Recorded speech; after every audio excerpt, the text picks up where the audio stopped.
Danger Dolan. We're all paranoid about something, but certain people take it to extremes. From phobias of beauty to fear of the unknown, we count 20 of the most outrageous mental conditions ever to inflict the human race. Number 20.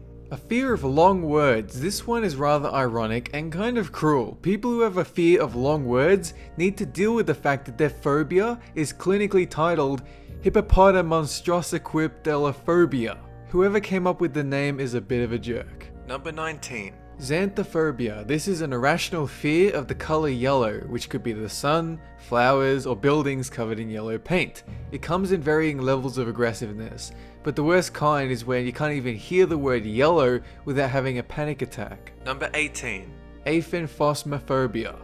The fear of touching or being touched, mostly centered around humans of the opposite gender. It usually develops as a result of a sexual or physical attack, but it's been known to appear even without a trigger.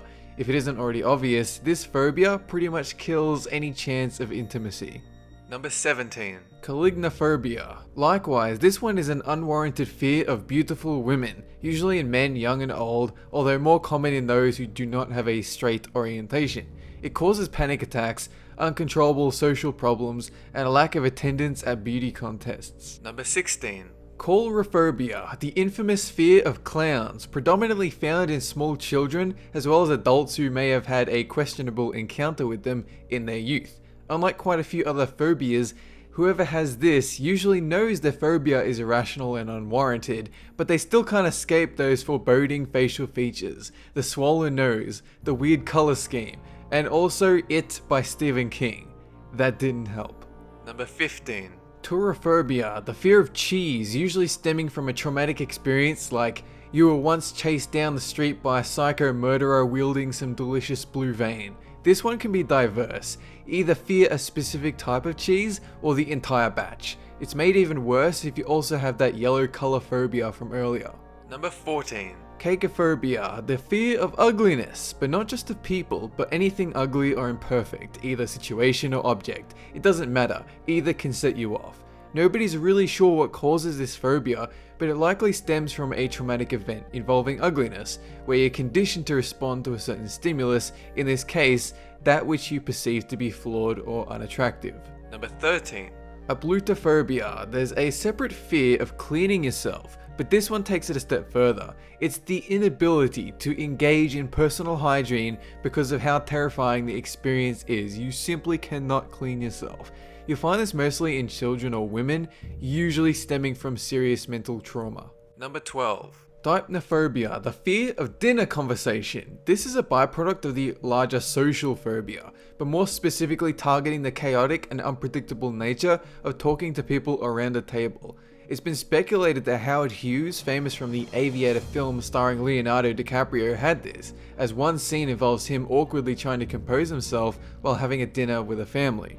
Number 11. Somnophobia, the fear of sleeping. It encompasses a broad range of types, and people usually suffer from a very mild form at a young age, getting used to the cycle of sleep, unconsciousness, then revival. Some people do not get over this though. For them it feels like they're gonna die every night, or it's the lack of control over the situation that sets them off, or maybe the nightmares are keeping them awake, or uncontrollable insomnia. It could be a vast number of things. Number 10. Novica phobia, the fear of stepmothers. This one should be fairly obvious since foster parents usually bring negative feelings to children, both in real life but more so in the media. Stepmothers in films are typically portrayed as cruel or as a witch mistreating kids under their care, and it only encourages this phobia. Number 9. Spectra Phobia. This phobia is meant for vampires, the fear of one's own reflection in the mirror, or indeed the dread of mirror themselves. It mostly comes from horror movies, constantly pausing on mirrors, hiding tension, then they close the mirror and they see some kind of a ghostly form in the background or an evil monster.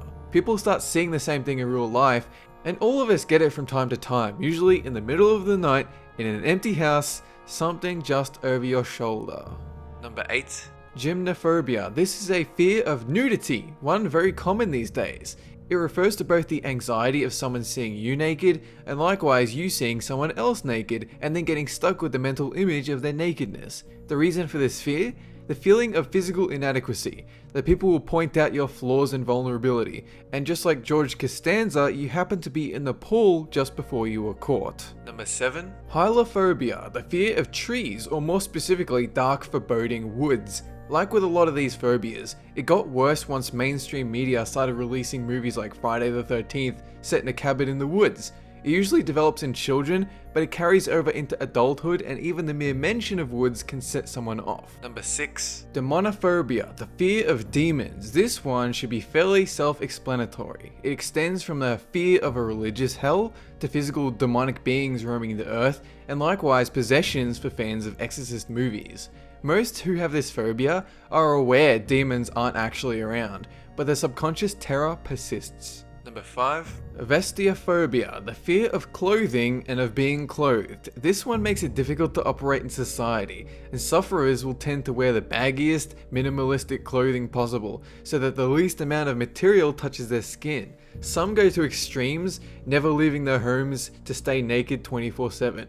These people aren't very good at strip poker. Number 4. Coulrophobia, the fear of dancing, whether it be themselves dancing, being in a room of other people dancing, it's all the same unbridled tap dancing terror.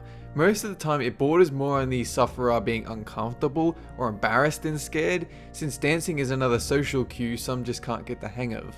Number 3. Neophobia, the fear of new things or experiences. It can be mild. The unwillingness to break from routine or try new things is usually an indicator someone you know might suffer from this phobia.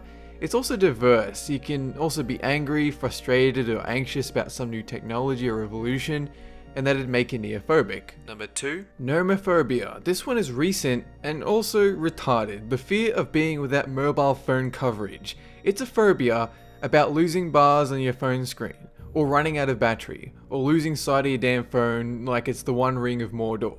According to studies, nearly half of civilized humans suffer from this phobia. Number 1. Phurba Phobia. This is when you're afraid of phobias. When you're afraid of fear itself. Think about when you suspect a lump on your neck might be dangerous. How obsessive and panicky you get. That's phobophobia, fear of something you don't know. It's not caused by an outside source, it's simply projected from your own internal sentiment. Your own fears projected onto an object or a thing. That is it for this countdown. Have a good one.